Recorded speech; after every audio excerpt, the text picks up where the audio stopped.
In this video, we're going to go behind the scenes on the visual effects breakdown of Iron Man.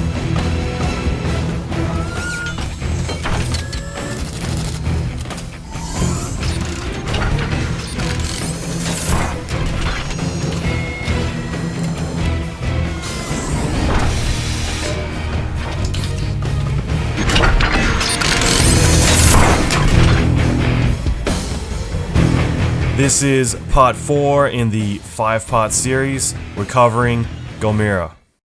Throughout this video, we're going to dig deep into deconstructing the visual effects process for the film from the unique perspective of a visual effects supervisor.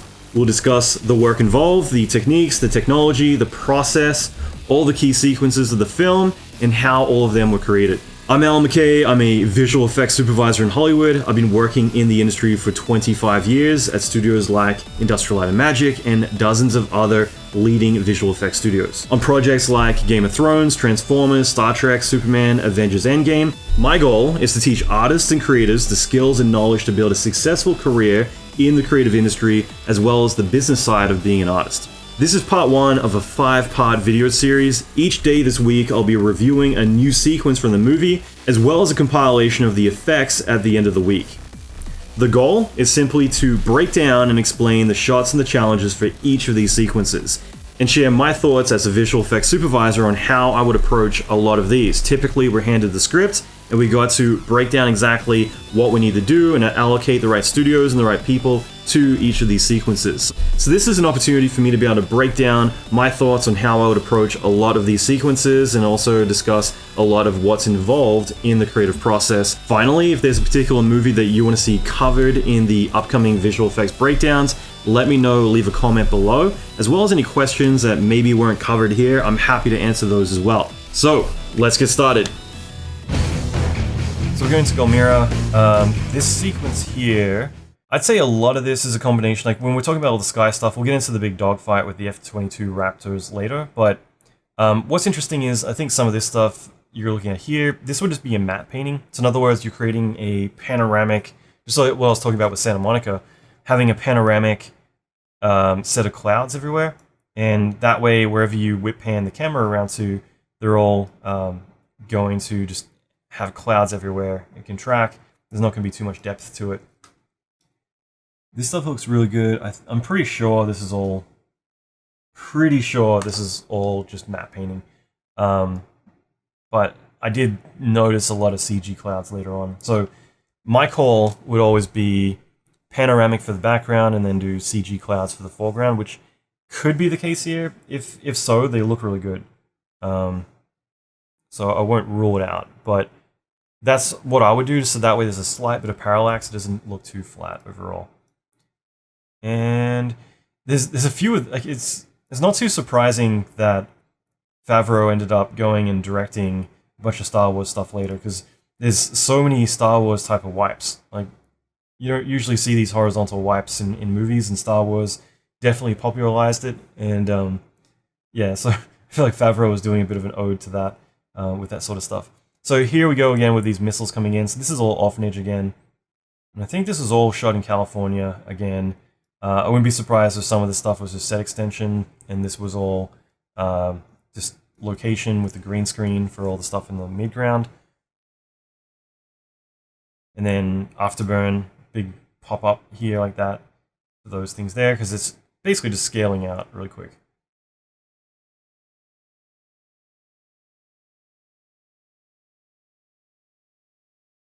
So this is all CG for Iron Man. Looks good. This is all 3ds Max rendered with Brazil.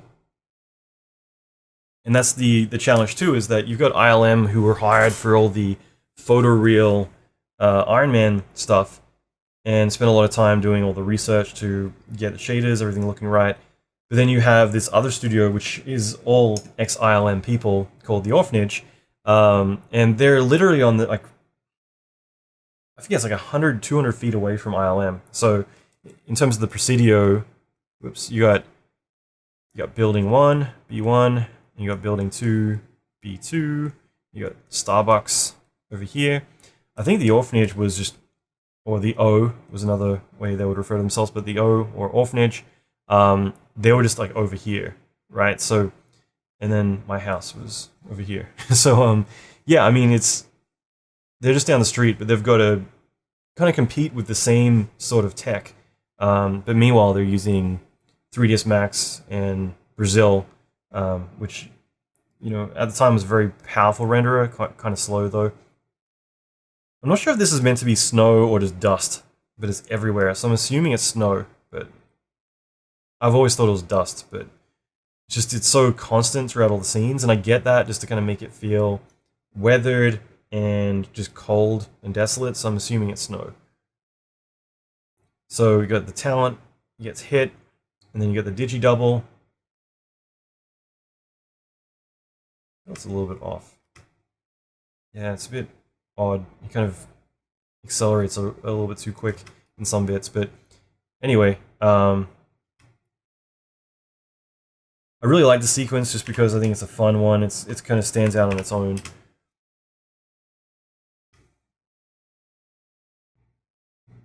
You probably notice a difference. Like, these are all 3D particles. Like, these are all 3D sparks, and I feel like they're some of the only 3D sparks in the film, and they definitely got a different feel to them.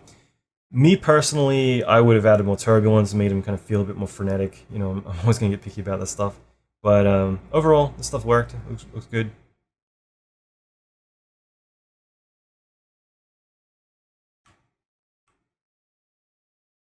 And the good thing is that now that he's out in the open, he's more vulnerable. He's getting bullet, you know, kind of ricochet scratches all over him, things like that.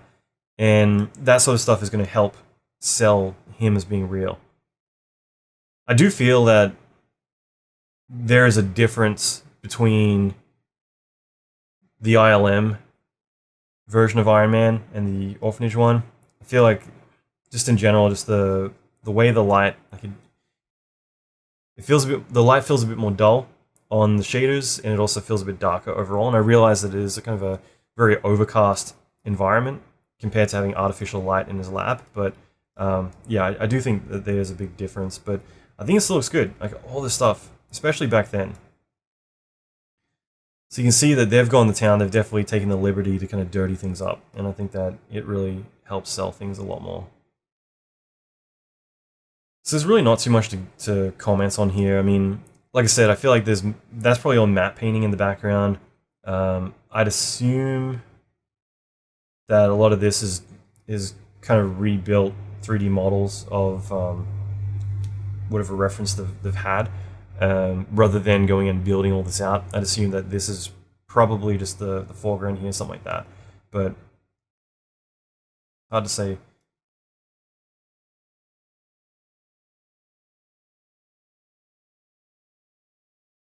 Yeah, it's interesting. The first one heavily relied on sparks for everything. It's kind of funny.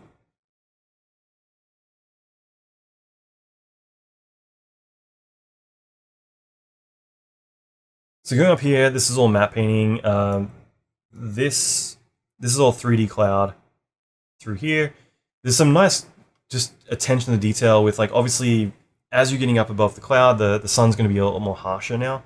So you can see there's like schmutz on the camera. So not only is, and that's a technical term, screen schmutz, not only is he dirty, but also the camera lens itself is dirty. There's just little imperfections like that that really help sell the shot.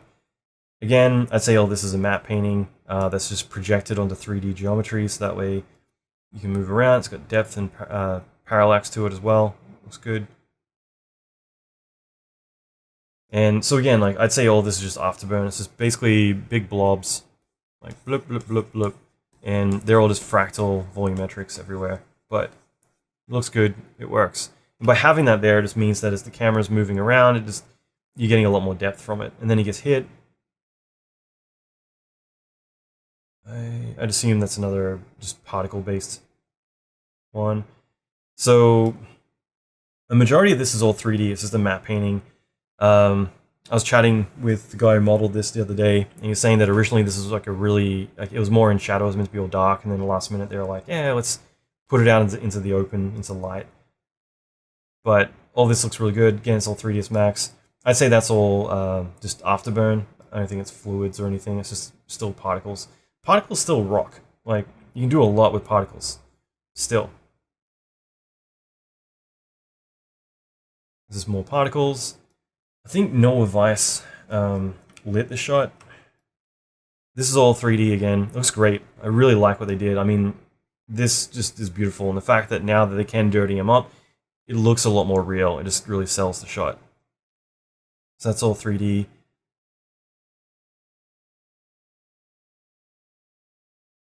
So a lot of this here, I'd say in the foreground is, you know, a lot of the surrounding areas are all showing camera, but then I'd say a lot of the rest of it is just going to rebuild into 3D, so that way they got the freedom to do shots like this that I just feel, back then especially, you wouldn't probably plan these shots out as much as you want, but just having it all in 3D, it feels a bit 3D, but it looks good, it looks real.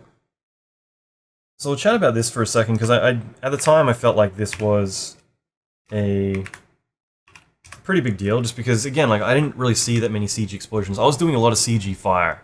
Like, some shots had over 100 fluid sim shots that I was doing for some big movies, but I hadn't really seen many explosion shots at this point done with fluids. And so this was all in fume effects, and again, Mike Janov, I believe, did this. I thought this was so cool. There's definitely things I'll pick apart, and Mike I'll buy you a beer afterwards, but I think this looks awesome. There's a few things with gravity that just always threw me off from day one. Just having something that shoots up so quick is that scale, but then kind of just falls down. And I realize it's probably more of a director note or something, but I just always felt like just it comes up and then it falls down very quickly. And I just don't see many things of that weight shoot up that quickly, but then be able to decelerate and then lose its velocity and fall back down that quickly. So that always kind of threw me off, but it's not to say that I feel like, oh, this sucks, because I love this shot. It's more to me like that's what kind of catches me off guard about like what isn't right about it. However, I feel like this is a very stylized shot. I feel like it works. Like, I love how this turned out. Knowing that it doesn't feel real, it looks cool. And that's really what the shot's about. You've got Iron Man walking away from this tank. He's blew up. Yeah, and he's not even looking back. The whole thing's blowing up. It works really well. So cool factor is way more important than reality. The other thing is just, again, you know, obviously having more power to sim this stuff, I would add more detail in, but also lighting-wise, I just felt like, again, it's too thick. I think this is like a reoccurring theme back then, because I was doing the same thing too. All my explosions tend to be really thick as well, whereas these days I would actually rely more on thinning them out a little bit, knowing that it's just going to give me more detail, more subtlety. So this is just another good example of the shaders layered on. So initially you'd have your base metal shader, but then you're layering all these additional elements on top. And it all kind of ties together and it works really well. So I like all of that. I think it's really cool.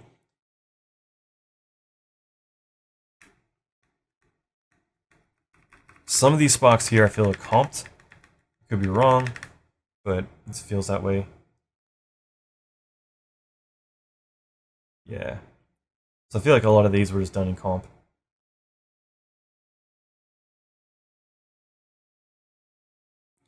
And then something like this here, you just have a particle system.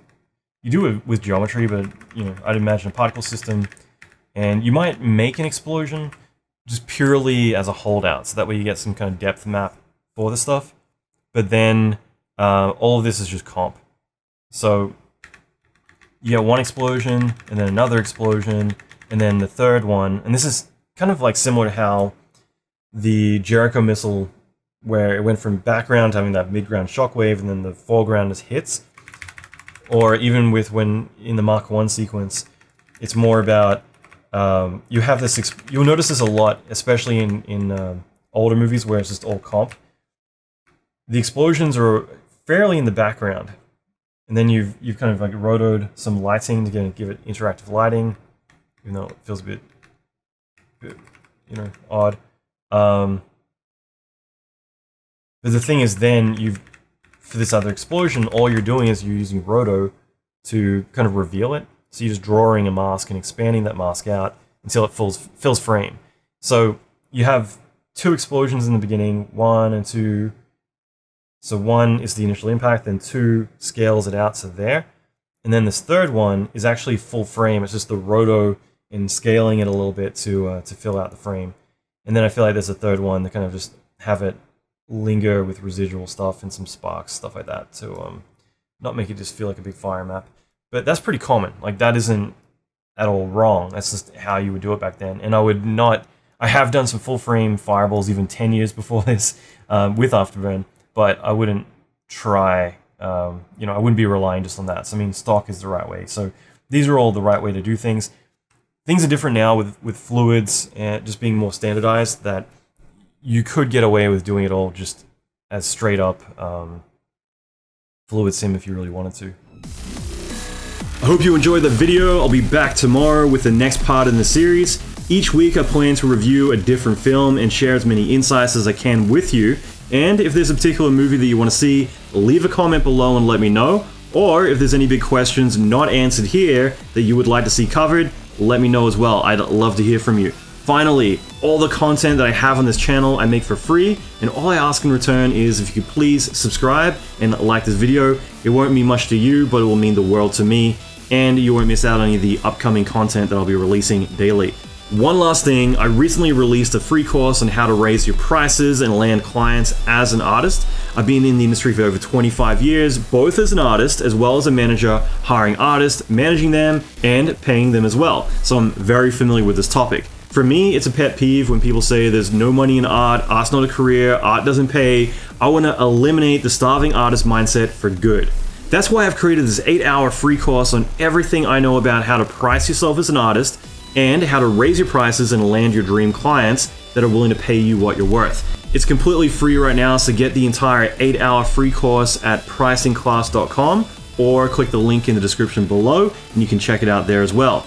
And if you like this video, check out the video somewhere above me on all the other visual effects breakdowns like this one of your favorite visual effects movies that I've reviewed so far. I'm Allan McKay. Thanks for watching.